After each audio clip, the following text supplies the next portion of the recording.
আসসালামু আলাইকুম। প্রতিদিনের মতো আজকেও চলে আসলাম আমি আমার কিচেন রুমে। তো আজকে আমাদের বাসায় স্পেশাল মেহমান আসবে। স্পেশাল মেহমান বলতে আমার দেবরের জন্য বিয়ের ব্যাপারে তো কোনে বাড়ি থেকে আসবে। আমরা দেখেছি, পছন্দ হয়েছে, এখন ওই বাড়ি থেকে আসে ঠিকঠাক করবে। তাই আজকে আমি ব্যাগ ভর্তি মুরগির রোস্ট রান্না করেছি, ব্যাগ ভর্তি গরুর মাংস রান্না করেছি, মেজবানি মাংস। তো কীভাবে আমি ডিম বুনা করি ওই রেসিপিটা দিব, ডিম ভাজা করে। তো প্রথমে আমি কড়াইতে তেল দিয়ে তেলটা গরম করে নিয়েছি, আগে থেকে ডিমগুলো সিদ্ধ করে নিয়েছি। এখন ডিমগুলো দিয়ে দিব।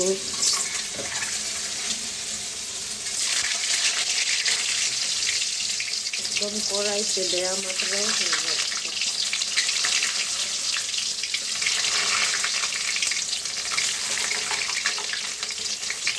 তো একে একে আমি সবগুলো ডিম দিয়ে দিচ্ছি।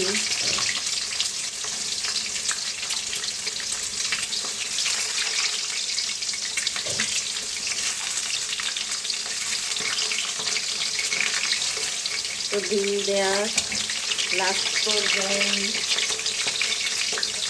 দিয়ে দিব 1 চামচ মরিচের গুঁড়ো। ডিমটা ভাজার জন্য দিয়ে দিচ্ছি 1 চামচ লবণের গুঁড়ো,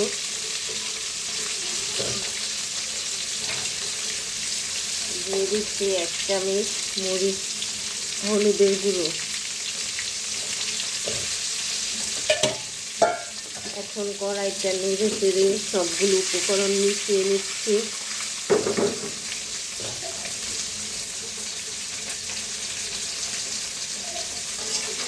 এখন একটু নেড়ে চেড়ে লালচে ভাব করে নিচ্ছি।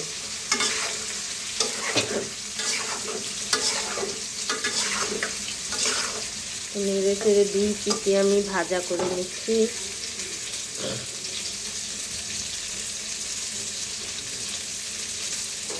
তো অপেক্ষা করি ভাজা হওয়া পর্যন্ত। তো দেখুন, ডিমগুলো একদম সুন্দর করে রেড করে ভেজে নিয়েছি।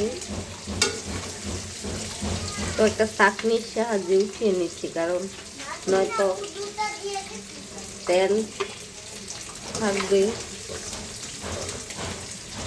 তো ডিমটা আমি এইভাবে রাখবো না, ডিমের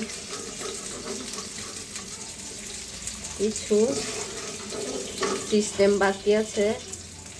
তো এটা দেখতে থাকুন কিভাবে করি।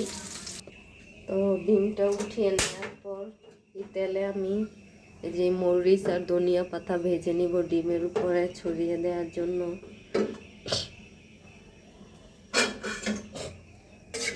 ডিমটা আমি রাজকীয় স্টাইলে ভাজছি। তো রাজকীয় ডিম ভাজার স্টাইলটা এরকম। মনে হচ্ছে তেলটা হয়ে গেছে। এখন আমি মরিচ কুচিগুলো দিয়ে একদম ভালোভাবে ভেজে নেব।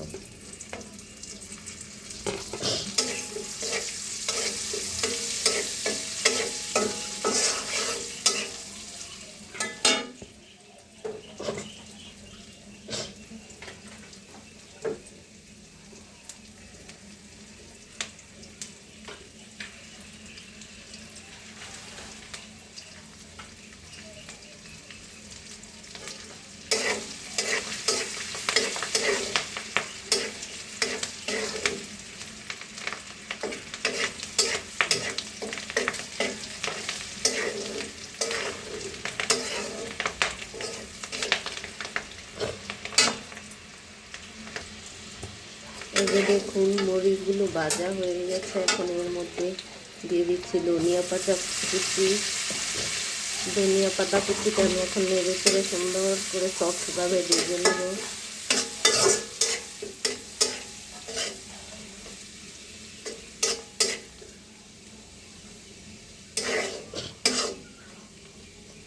তো ভাজা হয়ে গেছে ধনিয়া পাতা কুচিও।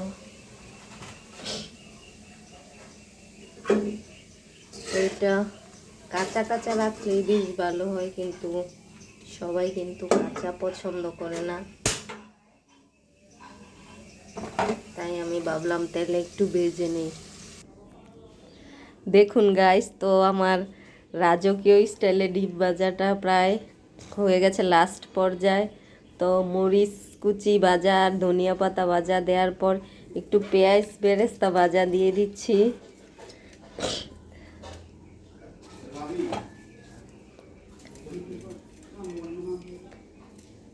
এখন পারফেক্টলি হয়ে গেছে আমার রাজকীয় স্টাইলে